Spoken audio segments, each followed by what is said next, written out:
예, 저 오민경 후보자님 장관 지명 축하드립니다.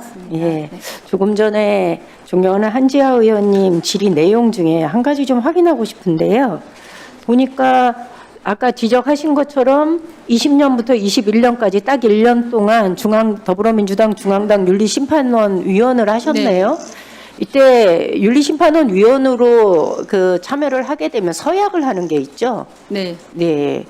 내부에서 논의된 거나 이런 것들이 비밀 엄수를 하겠다라는 네. 서약을 하지요. 네. 예. 만약에 위원이 아니었다면 뭐 당시 사건에 대해서 어떤 개인적인 입장을 낼 수도 있었겠지만 특정 정당의 윤리심판위원으로 활동하고 있는 상황에서 관계된 사건에 대한 개인적인 입장을 표명하는 것이 과연 쉬웠을까요? 어떻게 생각하시나요? 제가 볼 때는 아무래도 위원이라는 것 때문에 오히려 본인의 자유로운 의사 표현이 더 어렵지 않았을까라는 생각이 드는데. 네, 맞습니다. 예. 또 또 윤리심판원의 한 구성원이라고 하는 것도 또 다른 여러 가지 압력 등이 있을 수 있기 때문에 사실은 윤리심판위원인 그 사실도 외부에 알려지는 것이 저는 적절치 않다는 입장이었습니다. 예. 공교롭게도 언론에 기사가 나긴 했지만요. 네. 예, 그랬을 것 같습니다. 이게 정당에 관계하지 않았다면 네. 뭐 정당 당원이 아닌 신분으로 윤리심판위원이 된 네. 거고 그런 상태에서 당내에 어떤 사건이 생겼을 때 개인적인 입장을 이렇게 공개적으로 낸다는 것이 저는 여러 가지 면에서 어려움이 있었을 거다. 특히 심판원으로 참여를 하게 되면 비밀엄수라는 서약을 하기 때문에 더더군다나 입장을 내기가 좀 어렵지 않았을까라는 생각이 좀 듭니다. 네, 맞습니다. 네, 네. 그리고 뭐 특정한 정당의 윤리 규범과 관련된 거를 공직자 신분에 있는 분이 따로 이 입장을 낸다는 것도 저는 매우 부적절해 보인다라는 생각이 좀 듭니다. 네. 네. 제가 후보자 지명 이후에 그 전반적인 여론 지형을 보니까는 특히 여성계에서 환영의 목소리가 굉장히 이어졌습니다. 뭐 25년간 법조인으로서 활동하시면서 성폭력, 가정폭력 피해자 대리했고 현장의 변호사라는 아주 명예로운 호칭까지 얻으셨기 때문에 이분이 어떻게 살아왔는지 저희가 좀 확인할 수 있었습니다. 그래서 저는 개인적으로 굉장히 잘한 지명이었다. 반갑다. 우리 여가부도 이제 좀 제자리를 잡지 않겠는가라는 기대가 있습니다. 그런데 좀 걱정이 있습니다. 네. 아까 존경하는 이현희 의원님 질의 답변 중에도 여가부의 직원들의 떨어진 사기를 진작하는 것이 굉장히 중요하다라는 얘기를 하셨는데 여가부 업무 수행을 할 때요.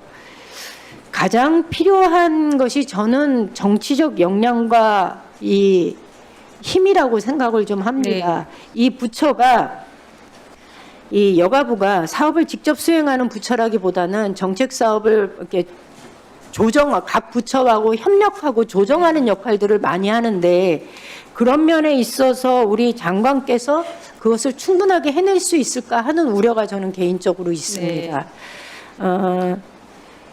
지난 윤석열 정부 하에서 여가부의 존폐론이 계속 거론되면서 실제로 이 여성 인권과 가족 정책의 컨트롤 타워로서 역할들을 전혀 하지 못했기 때문에 이런 문제들을 어떻게 극복해 나갈 것인가가 가장 현실적인 업무인데 이 후보자께서는 이 문제를 어떻게 풀어나가실 계획인가요?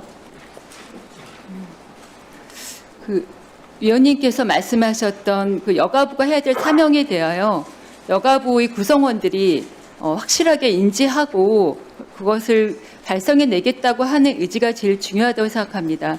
그것을 이번 인사청문회 과정에서 업무 보고를 받는 과정에서 저는 확인할 수 있었고 계속 개선 방안과 현장과 국민의 요구에 대해서 우리가 더 귀 기울이자는 말씀을 드린 바 있고 그 내용이 저희 오늘 인사청문회에 위원님들께서 주시는 그 소중한 질의에 대한 답변을 통해서 저희가 현실화되는 모습을 보여드리고 싶습니다.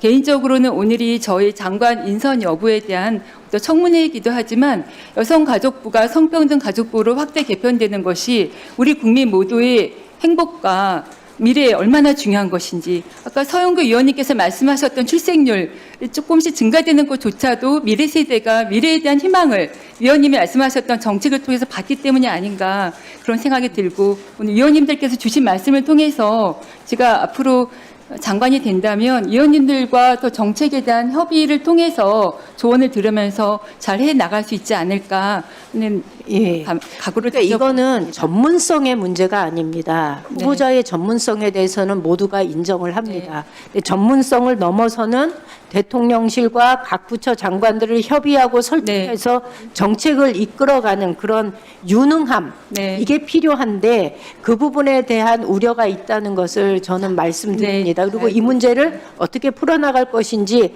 우리 직원들하고 함께 좀 협의하고 네. 좀 역량을 키울 수 있는 방안을 모색해야 되지 않을까라는 생각이 듭니다. 네, 위원님 소중한 고견 감사드립니다. 노력하겠습니다. 네, 후보자님.